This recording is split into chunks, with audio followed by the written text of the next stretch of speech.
नमस्कार, स्वागत है आप सभी का वेदांशी विहान चैनल पर और मैं हूँ मृणालिनी। आज से हम एक नए टॉपिक की शुरुआत करेंगे। जैसा सामने आप देख पा रहे हैं, नाम है रिवर्स ऑफ इंडिया। तो हम भारत की नदियों की बात करेंगे। ये थोड़ा हल्का फुल्का टॉपिक होने वाला है, बहुत ही इंटरेस्टिंग होने वाला है। इसमें कई वीडियोज़ आएंगे, एक के बाद एक। लगातार मेरे साथ आप बने रहिएगा।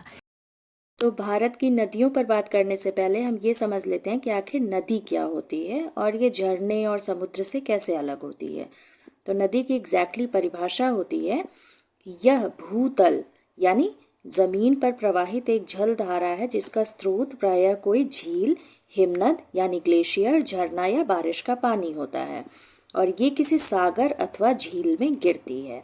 और नदी शब्द संस्कृत के नद्यः से बना है। नदियाँ दो प्रकार की होती हैं, सदा नीरा या बरसाती। सदा नीरा जैसे हिमालयन रिवर्स हैं जिसमें हमेशा पानी रहता है क्योंकि ये ग्लेशियर से निकलती हैं। और बरसाती नदियाँ जो पेनिनसुलर रिवर्स हैं वो बरसाती नदियों की कैटेगरी में आएंगी। तो चलिए अब आगे बढ़ते हैं। मैंने ये तो कह दिया कि वीडियो बहुत आसान और हल्का फुल्का होने वाला है, पर वीडियो शुरू करने के पहले एक बार हम उन शब्दों के अर्थ को ज़रूर समझ लेते हैं जिनकी बात हम नदी के बारे में बात करते समय बार बार करने वाले हैं। तो हमारे सामने दो शब्द लिखे हुए हैं, डेल्टा और एस्चुअरी। अगर आपको इनका मतलब पता है तो बहुत अच्छी बात है, नहीं पता तो मैं भी बता देती हूँ। डेल्टा और एस्चुअरी का मतलब हम साथ साथ समझेंगे। जब भी कोई नदी अपनी जीवन यात्रा पूरी करके लास्ट में किसी सागर या महासागर से मिलती है तो वो डेल्टा या एस्चुअरी बनाती है। अब प्रश्न ये आता है कि कब डेल्टा बनता है, कब एस्चुअरी बनती है। तो जब भी कोई नदी लंबी यात्रा करके सागर या महासागर से मिलती है और वहां मिलते समय ढलान कम होता है तो वहां पे डेल्टा का निर्माण होता है। अब डेल्टा क्या होता है तो इसको फिर से और डिटेल में समझ लेते हैं कि जब कोई नदी लंबी यात्रा तय करके आ रही है तो स्वाभाविक सी बात है उसमें सेडिमेंट डिपोजिशंस ज्यादा होंगे। मतलब उनमें अवसाद की मात्रा ज्यादा होगी, जैसे धूल, मिट्टी, कंकड़, पत्थर, ये सब वो अपने पानी के साथ बहाते हुए लेके ज्यादा से ज्यादा मात्रा में चल रही है। तो जब वो सागर या महासागर से मिलने वाली होगी और वहां पे ढलान कम होगा तो क्या होगा, वो सारे अवसाद डिपोजिशंस नीचे बैठ जाएंगे और नदी का पानी धीरे धीरे समुद्र में मिल जाएगा। ब्रांचिंग चैनल्स, कई ऐसे शाखाओं में बंटते हुए। तो जब इस तरीके से शाखाओं में बंटते हुए ये नदी का पानी यहाँ सागर से मिलेगा तो ये जो आकृति का निर्माण होता है कुछ ऐसे त्रिभुज के जैसे, ट्रायंगल की तरह होता है, जिसे हम डेल्टा कहते हैं। अब डेल्टा, ये ध्यान रखिएगा कि हमेशा लंबी नदियों के द्वारा बनाया जाता है और ये नदियां जैसे गंगा, ब्रह्मपुत्र, महानदी, गोदावरी, कृष्णा। आगे डेल्टा की और क्या क्या खास बातें हैं इस पे भी बात करेंगे। इससे पहले एस्चुअरी को समझ लेते हैं। तो एस्चुअरी भी नदियों के द्वारा समुद्र से मिलते समय ही बनाया जाता है, पर मेन डिफरेंस क्या है, डेल्टा हमेशा कम ढलान वाली जगह पे बनता है और जब नदी समुद्र से मिलती है पर वहां पे तीव्र ढलान होता है तो वहां पे एस्चुअरी बनता है। एस्चुअरी क्यों बनती है वहां पे, क्योंकि तीव्र ढलान पे नदी के जो सेडिमेंट डिपोजिशंस होते हैं, अवसाद होते हैं, वो समुद्र में जाके मिल जाते हैं और वो समुद्र का हाई टाइड एरिया होता है जिसमें समुद्र की ऊंची ऊंची लहरें आती हैं और जो मिट्टी और अवसाद हैं उनको खींच के समुद्र के अंदर लेती जाती हैं। तो ये मेन डिफरेंस होता है डेल्टा और एस्चुअरी में। फॉर एग्जाम्पल मैंने लिखा ही है यहाँ पे, जैसे नर्मदा, ताप्ती, मांडवी नदियों के द्वारा एस्चुअरी का निर्माण किया जाता है। एक बार इनके डिफरेंस को मैं फिर से बता देती हूँ।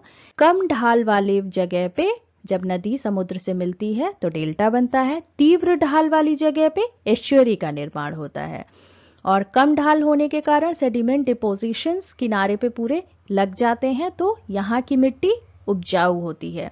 एस्चुअरी में सेडिमेंट डिपोजिशंस पूरे समुद्र में गिरा दिए जाते हैं जिस कारण यहाँ की मिट्टी इतनी उपजाऊ नहीं होती है।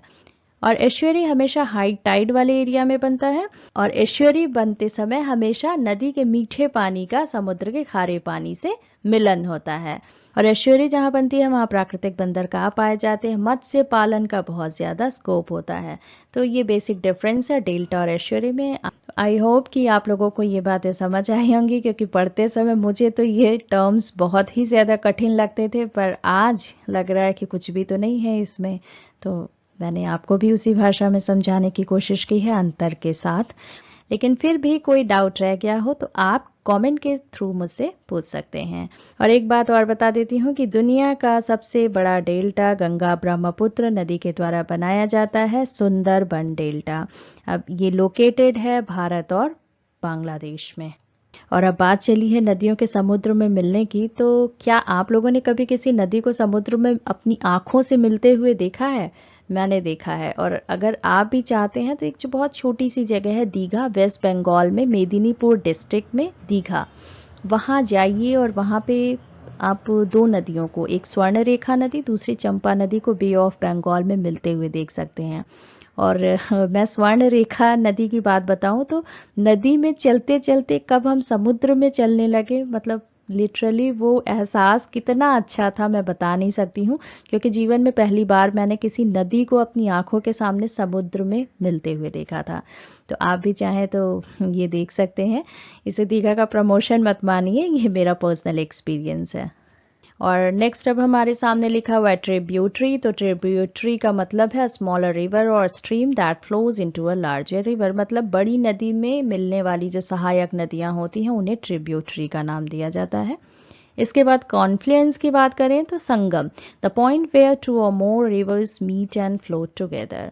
जैसे प्रयाग में गंगा, यमुना और सरस्वती का संगम है। हालांकि सरस्वती नदी अभी कहते हैं विलुप्त हो गई है, पर संगम तीनों ही नदियों का माना जाता है। तीसरा आता है हाइड्रोलॉजी।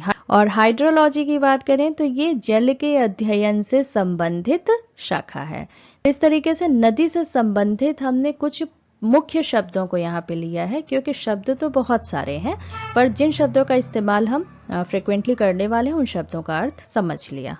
अब शब्दों के अर्थ को समझने के बाद हम ये देख लेते हैं कि भारत में रिवर सिस्टम कितने तरीके के हैं। तो भारत में कुल दो प्रकार के रिवर सिस्टम है। पहले हिमालयन रिवर सिस्टम, दूसरे peninsular river system. Himalayan river system तो नाम से ही समझ आ रहा है कि हिमालय से निकलने वाली नदियों का जो तंत्र है उन्हें पढ़ेंगे। इसमें मुख्यतः Sindhu river system, Ganga river system और ब्रह्मपुत्र रिवर सिस्टम को हम एक के बाद एक पढ़ते जाएंगे। दूसरा पेनिनसुलर रिवर सिस्टम, इसमें हम उन नदियों का अध्ययन करेंगे जो हिमालय से नहीं निकलती हैं बल्कि भारत के प्रायद्वीपीय पठारों और पहाड़ियों से निकलती हैं, जैसे नर्मदा, ताप्ती, महानदी, गोदावरी, कृष्णा, कावेरी और भी अन्य नदियां हैं। एक एक करके हम धीरे धीरे इनको समझते जाएंगे। तो मुझे लगता है कि आज के लिए इतनी रूपरेखा बहुत है, तो आज के वीडियो को मैं यहीं विराम देती हूँ एक सवाल के साथ। आज के इस आसान वीडियो का आसान सा सवाल है कि सुंदरबन डेल्टा किस देश में स्थित है? भारत पाकिस्तान, भारत चाइना, भारत बांग्लादेश, भारत नेपाल। जनरली मैं ऑप्शंस देती नहीं हूँ, पर देखिए आज मैंने आपको ऑप्शंस भी दिए हैं। तो आई होप कि आप आंसर ज़रूर कमेंट करेंगे। बस इसी उम्मीद के साथ मिलते हैं फिर नेक्स्ट वीडियो में, जो बेस्ड होने वाला है भारतीय नदियों के ऊपर। तब तक के लिए धन्यवाद।